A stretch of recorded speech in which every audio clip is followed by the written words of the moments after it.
नमस्कार दोस्तों, आज के हमारे इस वीडियो में हम आपके लिए कामदा एकादशी की एक बहुत सुंदर कहानी लेकर आए हैं। प्राचीन समय की बात है। एक नगर में एक ब्राह्मण और एक ठाकुर रहते थे। दोनों की एक दूसरे से बनती ही नहीं थी। आए दिन एक दूसरे से वे झगड़ा करते रहते थे। दोनों के बीच आपसी झगड़े इतने बढ़ गए कि एक दिन ठाकुर ने ब्राह्मण को मार डाला।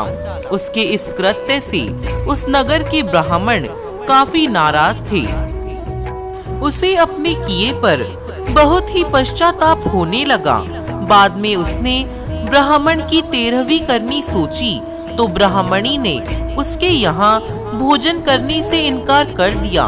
ब्राह्मण के विरोध और गुस्से के कारण ठाकुर एकदम अकेला पड़ गया। उसके मन में अपने कृत्य के लिए जो ग्लानि पैदा हुई, उससे वह स्वयं को दोषी मानने लगा। मानसिक तौर पर वह काफी परेशान रहने लगा। अपने इस जीवन से वह बेहद दुखी हो गया। उसी दौरान उसे एक साधु मिले। उसने साधु से अपने इस महापाप के निवारण का उपाय जानना चाहा।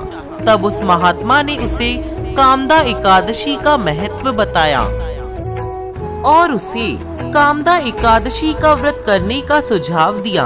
चैत्र मास के शुक्ल पक्ष की एकादशी तिथि आने पर उस ठाकुर ने उस महात्मा के बताए अनुसार कामदा एकादशी का व्रत रखा।